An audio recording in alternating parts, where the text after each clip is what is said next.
நேர்ல நேயர்களுக்கு வணக்கம். இன்று நம்மோடு பேசுவதற்காக டெல்லியில் இருந்து பத்திரிகையாளர் நிரஞ்சன் அவர்கள் இருக்கிறார். அவரோடு பேசலாம். சார் வணக்கம் சார். வணக்கம். டாஸ்மாக் கேஸ் வந்து இடி ஹேண்டில் பண்ணிட்டு இருக்காங்க. அது தொடர்பான கேஸ் வந்துட்டு உச்சநீதிமன்றத்துல வந்துச்சு. தமிழ்நாடு அரசு வந்துட்டு முறையிட்டு இருந்தாங்க. அதுல வந்துட்டு அந்த கேஸுக்கு விசாரணைக்கு வந்து இப்போ உச்சநீதிமன்றம் தடை விதிச்சிருக்காங்க. குறிப்பா சொல்லணும்னா நீங்க வந்துட்டு எல்லை மீறி போறீங்க அப்படின்னு சொல்லி இடிக்கு கண்டனத்தை தெரிவிச்சிருக்காங்க. பெடரல் ஸ்ட்ரக்சரையும் நீங்க மீறுறீங்க அப்படின்னு சொல்லி சொல்லியிருக்காங்க. அந்த கேஸ்ல என்ன வாதங்கள் போயிருச்சு, இந்த வாதத்தின் அடிப்படையில் இந்த முடிவுக்கு வராங்க? ஒரு கிட்டத்தட்ட ஒரு 3-4 நிமிஷம் நடந்த இந்த ஆர்குமெண்ட்ஸ் நம்ம நினைச்சிட்டு இருப்போம், சரி இவ்வளவு பேசி இருக்கிறாங்களே, அரை மணி நேரம் 1 மணி நேரம் ஆர்குமெண்ட்ல போயிருக்கோம் அப்படின்னு. ஏன்னா இன்னைக்கு காலையில இருந்து ஜட்ஜ் இன்னைக்கு லாஸ்ட் டே. சோ நாளையில இருந்து சுப்ரீம் கோர்ட்டுடைய கோடை விடுமுறை அப்படின்றது தொடங்குது. அடுத்த 1.5 மாசத்துக்கு கோர்ட் இருக்காது. சோ அதனால லாஸ்ட் டே பொதுவாவே, சரி நம்ம விளையாட்டுக்கு சொல்லல, லாஸ்ட் டே அப்படின்னாலே வந்து கொஞ்சம் ரொம்ப வேகமா ஜட்ஜஸ் வந்து கேஸுக்கு முடிப்பாங்க. காலையில சீஃப் ஜஸ்டிஸோட கோர்ட் ஆரம்பிச்ச உடனே டக்கு டக்கு டக்கு டக்குன்னு கேஸ் வந்து வந்துகிட்டே இருந்துச்சு. சரி இந்த கேஸ் ரொம்ப முக்கியமான கேஸ், அட்லீஸ்ட் ஒரு 10-15 நிமிஷமாவது ஆர்குமெண்ட் போகும் அப்படின்னு நானும் பேப்பர் நோட் எல்லாம் எடுத்து வச்சுட்டு ரெடியா உட்கார்ந்து இருக்கிறேன். 2-3 நிமிஷம் தான் நடந்துச்சு. வந்தாங்க, சுட்டாங்க, ரிப்பீட்னு சொல்லுவாங்கல்ல, அதே மாதிரிதான் வந்தாங்க. வழக்கம் போல அமலாக்கத்துறை கண்டமணி திட்டினாங்க, அட்ஜென்ட் பண்ணிட்டு போயிட்டாங்க. சரி இது சிரிக்கிறதுக்கு அப்பாட் நம்ம என்ன முக்கியமான விஷயம் அப்படின்னா, அமலாக்கத்துறையினுடைய செயல்பாடுகளை மீண்டும் மீண்டும் உச்ச நீதிமன்றம் வந்து கடுமையா திட்டிக்கிட்டே இருக்கிறாங்க. தமிழ்நாடு வழக்குல மட்டும் கிடையாது, அவங்க மற்ற எந்தெந்த கேஸுகளை அரசியல் இல்லாத கேஸுகளையும் அவங்க ஹேண்டில் பண்ணுவாங்க தெரியுமா?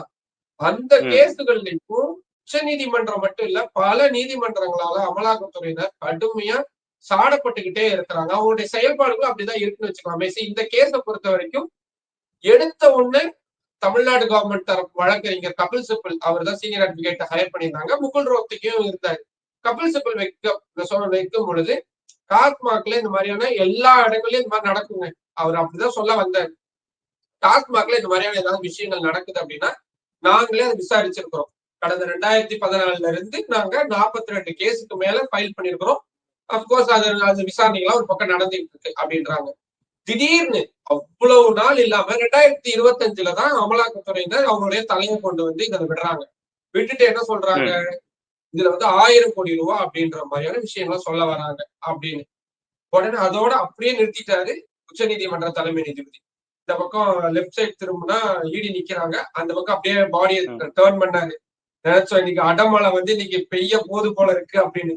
நினைச்ச மாதிரியே அதுதான் நடந்துச்சு.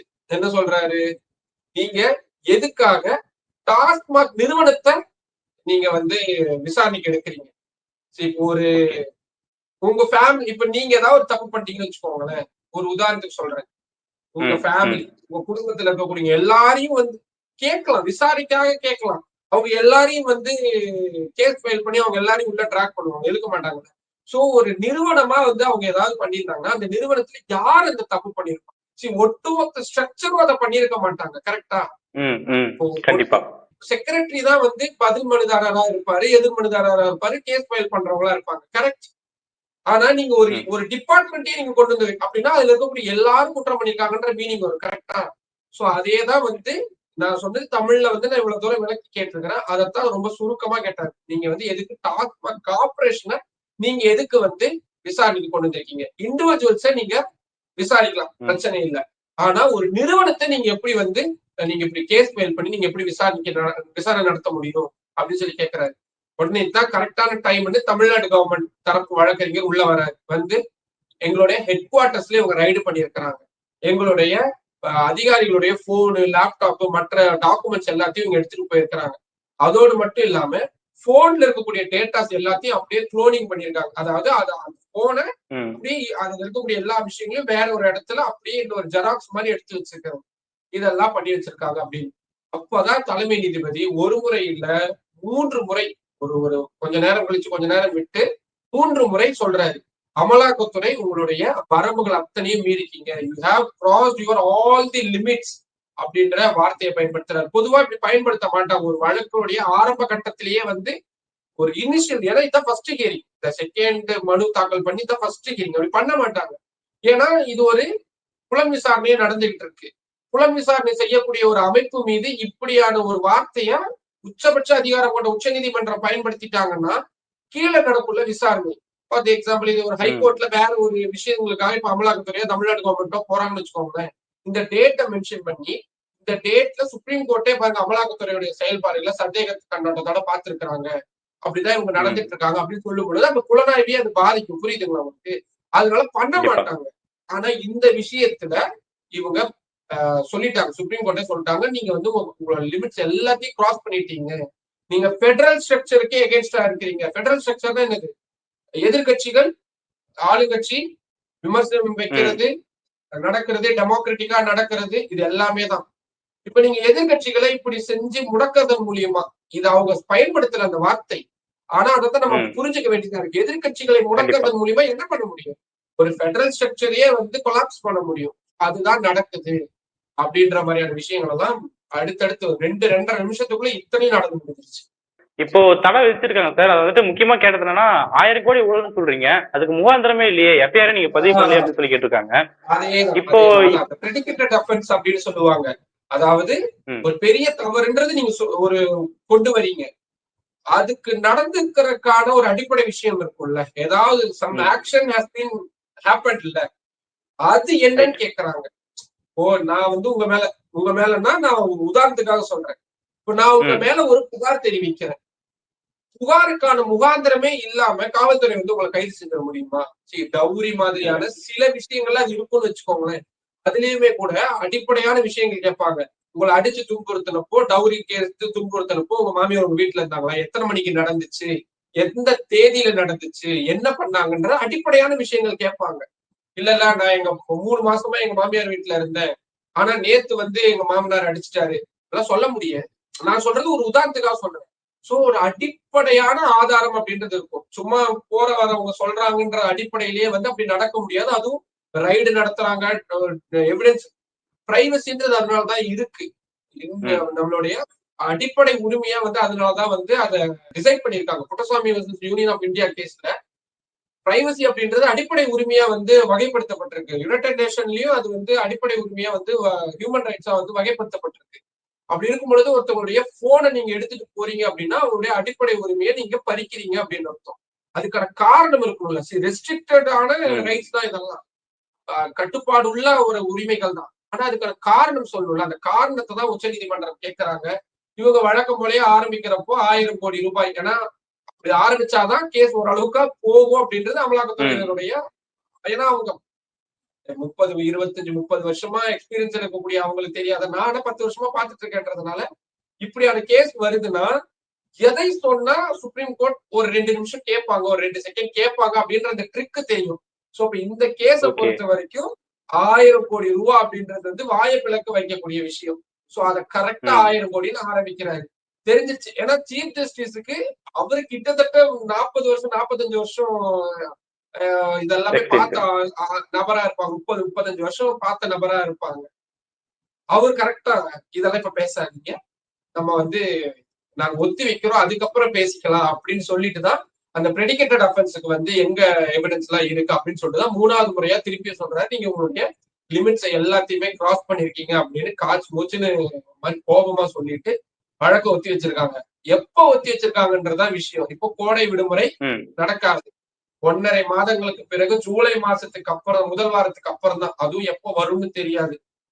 இடைப்பட்ட காலத்துல அமலாக்கத்துறையினுடைய விசாரணை அத்தனைக்கும் ஒரு இடைக்கால தடை அப்படின்றது வந்து விதிக்கப்பட்டது. நோட்டீஸ் இஷ்யூ பண்ணிருக்காங்க. அதுக்கு என்ன பதில் சொல்றாங்கன்னு பார்ப்போம். ஆனா எப்படியோ அதுல சரியான தரவுகள் மட்டும் இல்ல அப்படின்னா இன்னைக்கு வாங்கினதை விட இன்னும் 4-5 மடங்கு அதிகமா தான் வாங்க போறாங்க. நம்ம ஏன் வந்து இப்போ அமலாக்கத்துறை திட்டு வாங்குறத வந்து நம்ம வரவேற்று பேசுறோம். இப்ப நான் பேசக்கூடிய துணி வந்து நியூட்ரலா இருக்க. அமலாக்கத்துறையினர் வாங்கின திட்டம் வந்து நான் பிரைஸ் பண்ற மாதிரி அதை அந்த மாதிரிதான் இருக்கும். காரணம் அவங்களுடைய செயல்பாடுகள் கடந்த காலங்கள் அப்படியானதான் இருந்திருக்கு. அவங்க ஏன் விமர்சனத்துக்கு உள்ளாக்கப்பட வேண்டியவங்க, இன்னும் அவங்க ஏன் கடுமையா கண்டிக்கப்பட வேண்டியவங்க அப்படின்னா அவங்களுடைய செயல்பாடு. அவங்களுடைய சக்சஸ் ரேட் நீங்க எடுத்து பாருங்களேன். அவங்க எத்தனை வழக்குகளை தாக்கல் செய்யறாங்க, எத்தனை பேரை நோட்டீஸ் கொடுத்து இஷ்யூ விசாரிக்க கொண்டு வராங்க, சம்மன் இஷ்யூ பண்றாங்க, எத்தனை பேருக்கு தண்டனை வாங்கி தராங்க. இப்ப அதுதான் விஷயம். நான் ஒரு 2 உதாரணம் மட்டும் சொல்றேன். அமலாக்கத்துறையினுடைய நம்ம இப்ப வைக்கக்கூடிய விமர்சனங்களுக்கு நியாயம் கிடைக்கும் அப்படின்னு நம்புறேன். ஏன்னா நம்ம ஒருதலை பட்சமாவும் பேசிடக்கூடாது. பார்க்கக்கூடிய நேயர்களுக்கு சரியான காரணத்தை சொல்லிடணும்.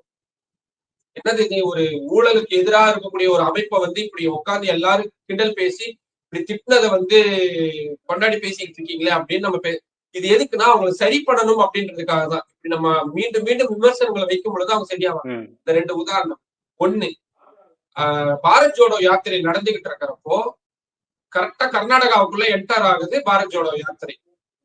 கர்நாடகாவுடைய அப்போ மாநில தலைவராகவும் இப்போ மாநில தலைவராக இருக்கக்கூடிய டி.கே. சிவகுமார் இருக்கிறாரு. பழைய கேஸ் இருக்குன்னு வச்சுக்கோங்களேன். கரெக்டா ஒரு பாரத் ஜோடோ யாத்திரை மூலமா ராகுல் காந்தி என்டர் ஆகிற அந்த அன்னைக்கு நீங்க டெல்லிக்கு வந்து அப்பியர் ஆகணும் அப்படின்னு சம்மன் இஷ்யூ பண்றாங்க. ஒரு விஷயம், அதுக்கு முதல் நாள் பண்ணியிருக்கலாம், அடுத்த நாள் பண்ணியிருக்கலாம், ஒரு வாரம் கழிச்சு பண்ணியிருக்கலாம், 10 நாளைக்கு முன்னாடி பண்ணியிருக்கலாம். ஆனா ஏன் வந்து கரெக்டா அந்த தேதி அப்படின்றது ரொம்ப முக்கியம். ஒண்ணு. சோ சுப்ரீம் கோர்ட்லயே இது சம்பந்தமான கேள்விகள்லாம் வந்துச்சு. 2வது, டெல்லி மதுபான கொள்கை முறைகேடு வழக்கு 3 வருஷமா அமைதியா இருந்தாங்க. யாரு? அமலாக்கத்துறை. எலெக்ஷனுக்கு ஒரு 2-3 மாசம் எலெக்ஷன் பீக்ல இருக்கிற டைம் அரவிந்த் கெஜ்ரிவாலுக்கு சம்மன் இஷ்யூ பண்றாங்க. 10 முறை அடுத்து 10 முறை பண்றாங்க. அவர் வரமாட்டாருன்னு தெரியும். கரெக்டா அரெஸ்ட் பண்றாங்க. கரெக்டா? அப்போ ஒரு 1.5 வருஷத்துக்கு முன்னாடியே நீங்க அவரை அரெஸ்ட் பண்ணிக்கலாம். நம்ம இப்போ பாக்குறவங்க என்ன கேட்பாங்க, அதை நீங்க எப்படி டிசைட் பண்ற அப்படின்னு. அதைத்தான் நம்மளும் திருப்பி கேட்கிறோம். நீங்க எப்படிங்க டிசைட் பண்றீங்க? இந்த தேதியில வரணும்ன்றது நீங்க ஏன் டிசைட் பண்றீங்க? ஒரு விஷயம், இத நான் கேட்கல, சுப்ரீம் கோர்ட் கேட்டுச்சு. அதனாலதான் எப்பவுமே நடக்காத ஒரு விஷயமா ஒரு அரசியல் கட்சி தலைவர் பிரச்சாரத்துல கலந்துக்கணும், அரசு தேர்தல் பிரச்சாரம் செய்யணும் அப்படின்றதுக்காக ஒருத்தருக்கு ஜாமீன் வழங்கப்பட்டுச்சுன்னா இந்திய வரலாற்றுல அது முதல் முறை அரவிந்த் கெஜ்ரிவாலுக்கு. யாருடைய தோல்வி இது? அமலாக்கத்துறையினருடைய தோல்வி தானே. இத்தனை விஷயம் இருக்கு சார். இவர் கோவால போய் இவ்வளவு பணம், எல்லாமே வாய்மொழியா இருக்கு. அங்க தொட்டு இங்க தொட்டு இருக்கக்கூடிய விஷயங்களா இருக்கு. ஆனா அதுல ஒரு கன்க்ளூசிவான விஷயங்கள் இல்லைன்றதுனாலதானே கொடுக்குறாங்க. சரி, அரவிந்த் செந்தில் பாலாஜிக்கு கொடுத்தது கூட அவருடைய உடல்நலன் சார்ந்த விஷயங்களுக்காக கொடுத்தாங்கன்னு சொல்லிட்டாங்கன்னு வச்சுக்கோங்களேன். ஆனா அரவிந்த் கெஜ்ரிவாலுக்கு எலெக்ஷன்ல கேம்பெயின்ல கலந்துக்கிறதுக்காக கொடுத்திருக்காங்க. ஒரு விசாரணை அமைப்புக்கு இதை விட கேவலமான விஷயம், இதை விட தோல்வி அடையக்கூடிய விஷயம் என்னவா இருக்க முடியும்? நான் வந்து ஒரு 2 உதாரணம் தான் சொல்லியிருக்கிறேன். எனக்கு இன்னும் கொஞ்சம் நேரம் கொடுத்தீங்கன்னா என் மூளையில இருந்து கொண்டு வந்தேன்னா இன்னும் ஒரு 20-30 உதாரணங்கள் வந்து அடுத்தடுத்து என்னால சொல்லிக்கிட்டே போக முடியும். இன்னொரு உதாரணம் சொல்றேன். தப்பு பண்ணா பணம் முறைகேடா வாங்கினாங்கன்னா நீங்களா இருந்தாலும் சரி, நானா இருந்தாலும் சரி, யாரா இருந்தாலும் அமலாக்கத்துறையினர் விசாரணை பண்ணலாம் தானே. உங்களுடைய பியாண்ட் தி பவர் நீங்க என்னென்னமோ பண்றீங்க சார். நீங்க வந்து உங்களுடைய அதிகாரத்துக்கு இல்லாத விஷயங்கள்லாம் நீங்க பண்றீங்கன்னு சுப்ரீம் கோர்ட்டே சொல்லுது. டெல்லி ஹைகோர்ட்டுடைய ஜஸ்டிஸா இருந்த யஷ்வந்த் வர்மா வீட்டுல பணம் எரிஞ்ச நிலையில கண்டுபிடிக்கப்பட்டது. கட்டா இருந்துச்சுன்றாங்க. எவ்வளவு கோடின்றது மதிப்பிடவே முடியாத அளவுக்கு இருக்குன்னு சொல்றாங்க. கரெக்டா? அப்ப அது முறைகேடான பணமா இருக்கிறதுக்கான வாய்ப்பு இருக்கு. நீங்க தான் முறைகேடான பணம் எங்க இருந்தாலும் போய் கண்டுபிடிச்சு தண்டனை வாங்கி கொடுக்கணும்னு நினைக்கக்கூடிய ஒரு ஆளுங்களாச்சு. போய் நீங்க கேட்கலாம்ல. ஒரு ஒரு இண்டிவிஜுவல் போய் சுப்ரீம் கோர்ட்ல போய் கேஸ் ஃபைல் பண்றாரு சார். ஃபைல் பண்ணி இந்த மாதிரி அவரை விசாரிக்கணும் அப்படின்னு. இல்ல ரிப்போர்ட் வந்து பிரசிடென்ட்டுக்கு போயிருச்சு, அதனால நாங்க எதுவும் விசாரிக்க முடியாது சுப்ரீம் கோர்ட் சொல்லிட்டாங்க. நான் என்ன சொல்றேன், சரி, யஷ்வந்த் வர்மா ஒரு சிட்டிங் ஜட்ஜை வந்து விசாரிக்கிறதுக்கு சில ப்ரொசீஜர்ஸ் எல்லாம் இருக்குன்னு சொல்றாங்கல்ல. சரி சார், நீங்க சாமானியர்களை எங்களை மாதிரி சாதாரண ஆட்களை நீங்க நினைச்சா விசாரணைக்கு கூப்பிடுவீங்க, சம்மன் இஷ்யூ பண்ணுவீங்க, ஜெயில என்ன வேணாலும். ஜட்ஜ் அப்படி பண்ண முடியாது, நானும் ஒத்துக்கிறேன். ஆனா அதை பண்றதுக்கான ஏதாவது ஒரு சின்ன வேலையா செஞ்சிருக்காங்களா? 2-3 மாசம் ஆச்சு சார். கரெக்ட். நான் கேட்கிற கேள்வி நியாயமா தானே இருக்கு. தப்பு நடந்திருக்குன்னு ஒரு விஷயம் தெரியுது. அதை சரி செய்யறதுக்கு இல்ல அது விசாரிக்கிறதுக்கான ஒரு அடிப்படையான ஒரு முன்முயற்சியாவது இவங்க எடுத்துருக்கணும்ல.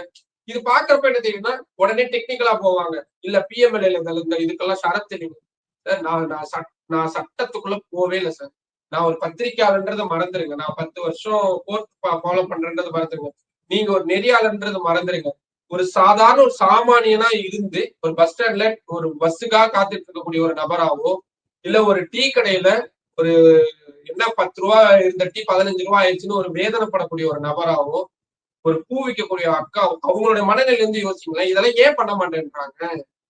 அப்போ தேர்தல் அரசியலுக்காகவும் அரசியல் கட்சிகளை பழிவாங்கிறதுக்காகவுமே ஒரு அமைப்பு செயல்படுது அப்படின்ற ஒரு கண்ணோட்டமே அந்த அமைப்பையே சிதைக்குது இல்ல. நீங்க போய் நீங்க தமிழ்நாட்டுல ரைட். போயிட்டு இப்ப இந்த இன்டர்வியூ முடிச்சிட்டு மைக் எடுத்துட்டு போய் அமலாக்கத்துறையினுடைய செயல்பாடுகளை நீங்க எப்படி நினைக்கிறீங்கன்னு ஒரு 100 பேருக்கு நீங்க கேளுங்க, அவங்க என்ன சொல்றாங்கன்னு பாருங்க. கண்டிப்பா. இப்ப இது சிஸ்டமேட்டிக்கா அவங்களுடைய பவர்ஸ் அவங்களே தான் சிதைக்கிறாங்க. இப்ப நம்ம பேசக்கூடியது அது எப்படியாவது சரியாயிடணும். காஷ்மீர்ல தப்பு நடக்கிறவனா இருந்தாலும் அமலாக்கத்துறை வரும்னு பயப்படணும். மத்திய பிரதேசத்தில் நடந்தாலும் பயப்படணும். அது பிஜேபி ரூலிங் மாநிலமா இருந்தாலும் பயப்படணும். டிஎம்கே ரூலிங் மாநிலமா இருந்தாலும் பயப்படணும். காங்கிரஸ் ஆட்சி செய்யக்கூடிய யார் தப்பு பண்ணாலும் இடி வந்து வருங்க அப்படின்னு பயப்படணும். அந்த நிலைமை. இது இன்னொரு உதாரணம் பாத்தீங்களா, நான் உதாரணம் தான் சொல்லிக்கிட்டே இருப்பேன். ஸ்மிருதி இரானி அப்ப அமைச்சரா இருந்த ஸ்மிருதி இரானி பார்லிமெண்ட்டுக்குள்ள வச்சு சொன்னாங்க, ஞாபகம் இருக்கா? அவங்கள வந்து எதிர்த்து வந்து ஒரு ஒரு எதிர்கட்சி எம்பி வந்து ஒருத்தர் கேள்வி கேட்கிறாரு. அவங்க இம்மீடியட்டா சொன்ன வார்த்தை இல்ல, பேசாம உட்காருங்க இல்லாட்டி ஈடி வரும் அப்படின்றாங்க. சார் எவ்வளவு கேவலம் இது! கோவம் வரலையே? இதுக்கு மேல என்ன கோவம் வராம இருக்கணும்? ஒரு ஒரு அப்ப அமைச்சரா இருந்த அவங்க அதுக்கப்புறம் அவங்களுடைய அந்த ஆணவத்தினாலதான் அவங்களுக்கு அவங்க தொகுதி மக்களே வாக்களிக்கல, அவங்க தோத்துட்டாங்கன்னு வச்சுக்கோங்களேன். ஆனா அவங்க சொல்லக்கூடிய வார்த்தை, நீங்க அமைதியா உட்காரு இல்லாட்டி ஈடி உங்க வீட்டுக்கு அனுப்புவோம் அப்படின்னு ஒரு அமைச்சர் எதிர்கட்சி எம்பிய பார்த்து மாண்புமிகு பார்லிமெண்ட்டுக்குள்ளேயே ஒருத்தவங்க பேசுறாங்கன்னா அப்ப ஈடியோடைய நிலைமை எப்படியா இருக்கு? இதை பார்க்கக்கூடிய எல்லாருக்குமே இந்த கேள்வி எழும்னு நான் நம்புறேன். இதுக்காக என் மேல கண்டெம்ட் போடுறாங்க, என்ன வேணாலும் போட்டோம். இருக்கக்கூடிய நியாயம் சார். நான் இங்க இருந்து பாத்துக்கிட்டு இருக்கேன்றதுனால சொல்றேன். அவ்வளவு வேதனையா இருக்கு இவங்களுடைய செயல்பாடு. என்னன்னா இவ்வளவு அதிகாரம் கொண்ட ஒரு அமைப்புடைய செயல்பாடுகளால அவங்களுடைய அதிகாரமே வந்து குழி தோண்டி புதைக்கப்படுதே அப்படின்னு. சரி, இப்ப இன்னும் எக்ஸ்ட்ரீம்ல போய் அமலாக்கத்துறையினர் இப்படிதாங்க பண்றாங்கன்னு சுப்ரீம் கோர்ட் வேற ஏதாவது ஒரு ஆர்டர் அவங்களோட அடிப்படையிலேயே கை வைக்கக்கூடிய ஆர்டர் ஏதாவது இஷ்யூ பண்ணிட்டாங்கன்னா, இப்ப ஆளுநருக்கு இப்படியான ஒரு உத்தரவை வந்து உச்ச நீதிமன்றம் பிறப்பிக்கும் நம்ம யாராவது நினைச்சு பார்த்தோமா? பிரசிடென்ட்டுக்கு டைம் பவுண்ட் வந்து சுப்ரீம் கோர்ட் ஆர்டிகல் 142 வச்சு பிக்ஸ் பண்ணி வைப்பாங்கன்னு யாராவது இமேஜினாவது பண்ணிருப்போமா? நடந்துச்சு இல்ல. ஏன் நடந்துச்சு? அவங்களுடைய செயல்பாடுகள் விமர்சிக்கப்பட்டுக்கிட்டே இருந்த சூழல்ல இப்ப தமிழ்நாட்டுல யாராவது ஆளுநருக்கு எகென்ஸ்டான ஒரு ஜட்ஜ்மெண்ட் கொடுத்துட்டாங்கன்னு யாராவது இங்க கவலைப்படுறாங்களா? எல்லாம் சந்தோஷப்படுறாங்க. இன்னும் சொல்ல போனா கொண்டாடிக்கிட்டு இருக்கிறாங்க. ஏன்னா அந்த அளவுக்கு இப்ப அப்படிதான் இப்ப அமலாக்கத்துறையும் மாறிக்கிட்டே இருக்காங்க. அவங்க அந்த அளவுக்கு மக்கள் மத்தியில அந்த அமைப்பு மீதான நம்பிக்கையின்மை போய்கிட்டே இருக்கு. அப்படி போகும் பொழுது கான்ஸ்டிடியூஷனுடைய ஒரு கார்டியனா இருக்கக்கூடிய ஒரு சுப்ரீம் கோர்ட் அதை காப்பாற்றணும் அப்படின்றதுக்காக என்ன எக்ஸ்ட்ரீம் வேணாலும் போவாங்க. அது போறது அமலாக்கத்துறைக்கும் நல்லது இல்ல, இந்தியாவுக்கும் நல்லது, அவ்வளவுதான். அமலாக்கத்துறை வந்து தன்னைத்தானே அழித்துக் கொண்டிருக்கிறது தான் உங்க வார்த்தை புரிஞ்சுக்க முடியுது. இப்போ நீங்க சொன்ன மாதிரி பல இடங்கள்ல வந்துட்டு சுப்ரீம் கோர்ட் கேள்வி எழுப்பியிருக்காங்க, உங்ககிட்ட போதிய ஆதாரம் இல்ல, முகாந்திரம் இல்ல, எதுக்கு வரீங்கன்னு சொல்லிட்டு. இது அமலாக்கத்துறைக்கும் தெரியுமில்ல, நாம சுப்ரீம் கோர்ட்டு போனா மாட்டிக்குவோம், இது வந்து எடுபடாதுன்னு தெரியுமில்ல, அப்பயே திரும்ப திரும்ப கோர்ட்ல போய் அப்பீல் பண்ணிட்டே இருக்கிறாங்க. இல்ல குற்றவாளியை குற்றம் சுமத்தி ஜெயில போறது மட்டும் தான் அவங்களுடைய நோக்கமா இருக்கா? இல்ல, ஒரு தடவை வாங்கினா தானே உங்களுக்கு இந்த ஜெயிலுக்கு போறவங்க எல்லாம் சொல்லுவாங்க. முதல் தடவை போறப்பதான் வந்து வெக்கமா இருக்கும், ஒரு மாதிரி இதுவா இருக்கும். இந்த பிரகாஷ் ராஜ் இந்த கை கட்டிட்டு ஒரு மீம் வரும் பாத்திருக்கீங்களா? இது எல்லாத்தையுமே வந்து ஈடியோட விஷயத்துக்கு வந்து நீங்க பொருத்தி பாத்துக்கலாம். ஒரு தடவை திட்டு வாங்கினா கோவம் வரும் சார், ஐயோ சரி பண்ணிக்கலான்னு. நாங்க தான் 2 நாளைக்கு விட 3 நாளைக்கு விட வாங்கிக்கிட்டே இருக்கிறோமே, அதனால எங்களுக்கு என்ன இருக்குது? அதனால அது ஒன்றும் அவங்களுக்கு அதை பத்தின விஷயங்கள்லாம் வந்து இருக்கிற மாதிரியே தெரியாது. திருப்பி அதுதான் சொல்றோம். இப்ப நீங்க அவங்க எதிர்கட்சிகளா ஒரு கட்சி இருந்தப்போ அவங்கள வந்து அமலாக்கத்துறை அணுகியிருக்கும். அவங்களே வந்து பாரதிய ஜனதா கட்சி கூட கூட்டணி வச்சதுக்கு அப்புறம் இவங்க அணுகக்கூடிய விஷயங்களுக்கும் எவ்வளவு வித்தியாசம் இருக்கு அப்படின்றத நான் சொல்ல வேணாம், நீங்க சொல்ல வேணாம். ஜஸ்ட் போய் கூகுள்ல போய் படிப்பாரு. கூகுள்ல யாரு வேணாலும் இன்னைக்கு நமக்கு டைம் இருக்கு. 2 நிமிஷம் செலவு பண்ணி தமிழ்லயோ இங்கிலீஷ்லயோ ஹிந்திலயோ மலையாளத்திலயோ அமலாக்கத்துறையினருடைய விசாரணைக்கு பாஜக கூட்டணிக்கு முன் பாமு பாமி அப்படின்ற மாதிரி போட்டு பாருங்க, உங்களுக்கு வந்து விஷயங்கள் தெரிஞ்சிடும். அதனாலதான் இவ்வளவு விமர்சனங்கள். அதான் இதெல்லாம் வந்து பாஜக கூட தான் சேர்த்து வச்சு பேசப்படுது அப்படின்னும் போது இது பாஜக தானே கெட்ட பேரு. அப்போ பாஜக வந்துட்டு இது வந்து உணரலையா, இல்ல ஏன் திரும்ப திரும்ப செஞ்சுட்டே இருக்காங்க? இங்க கெட்ட பேரு நல்ல பேர்லாம் எதுவும் கிடையாது. இங்க நடக்கக்கூடியது அரசியல். அதனாலதான் நான் சொன்னேன்ல, ஒரு மாநில முதல்வருக்கு வந்து தேர்தல்ல பிரச்சாரம் செய்யறதுக்காக மட்டுமே எக்ஸ்க்ளூசிவா ஒரு பெயில் கொடுத்தது சுப்ரீம் கோர்ட் அப்படின்னா இதுல அரசியல் இல்லாம வேற என்ன இருக்கு? இதை நம்ம அரசியல்னு கண்டிப்பா. சொன்னா சொல்றதுல என்ன தப்பு நடந்துற போகுது? ம். அமலாக்கத்துறையுடைய டைரக்டரை நீங்க ஏன் பதவியில இன்னும் வச்சிருக்கீங்கன்னு கேட்டிருக்காங்க. ஞாபகம் இருக்கா உங்களுக்கு? ரைட். மிஸ்ராவுடைய பதவி எக்ஸ்டெண்ட் ஏன் பண்ணிக்கிட்டே இருக்கீங்கன்னு சுப்ரீம் கோர்ட்டுடைய ஜட்ஜுங்க அத்தனை தடவை கேட்டாங்க. ஆனா ஏதாவது நடந்துச்சா? ஒரு வழக்கம் போல அவருக்கு எக்ஸ்டென்ஷன் ஒரு கட்டத்துக்கு அப்புறம் எக்ஸ்ட்ரீம்னு சொல்லுவாங்களா, அந்த இடத்துக்கு சுப்ரீம் கோர்ட் போனதுக்கு அப்புறம் தான் அவர் கிட்டத்தட்ட அவருடைய பதவியை முடிச்சு அதுக்கப்புறமா அவருக்கு வேற பதவி கொடுத்துட்டான்னு வச்சுக்கோங்களேன். எனக்கு தெரிஞ்சு இப்போ எனக்கு கவனத்துல இருக்கிறது அவர் இப்போ advisor of prime minister PMO அப்படின்ற மாதிரி எனக்கு ஞாபகம். நான் தரவு சரி ஓகே. செய்யணும். பட் ஆனா அவரு ஒரு முக்கியமான பதவியில தான் இன்னும் பொறுப்புல தான் இன்னும் இருக்கிறாரு அப்படின்றது எனக்கு உறுதியா தெரியும். சோ இப்ப நீங்க கேட்ட கேள்விக்கு நான் டைரக்டா பதில் சொல்லவே வேண்டாம். ரைட். அமலாக்கத்துறையினுடைய செயல்பாடுகள் பாஜகவுக்கு கெட்ட பேர் கொடுக்கறதுனால அதை சரி செய்ய பாஜக முயற்சிக்குமா அப்படின்னு கேட்டதுக்கு நான் என்ன பதில் சொல்றது? நீங்களே சொல்லுங்களேன், நான் என்ன பதில் சொல்றது? இவ்வளவு விஷயங்கள் புரிகிறது. சொல்லிட்டேன். ஒரு தடவை 2 தடவை இந்த மாதிரி செஞ்சிருந்தாங்கன்னா ஓகே. ஒரு 7-8 வருஷத்துல சுப்ரீம் கோர்ட் ஸ்லாம்ஸ் இடி கூகுள்ல போய் போட்டு பாத்தீங்கன்னா கீழே வந்துகிட்டே இருந்தீங்கன்னா ஒரு second page, third page, fourth page மாறுமா? நீங்க 100 பேஜ் வரைக்கும் போனீங்கனாலும் உங்களுக்கு ஆர்டிகல்ஸ் கிடைக்கும். ஏன்னா ரைட். அவ்வளவு நடந்திருக்கு. Okay sir. பொறுத்திருந்து பார்ப்போம் என்ன நடக்குதுன்னு. பல்வேறு முக்கியமான விஷயங்களை பகிர்ந்துட்டீங்க சார். மிக்க நன்றி சார். நன்றி.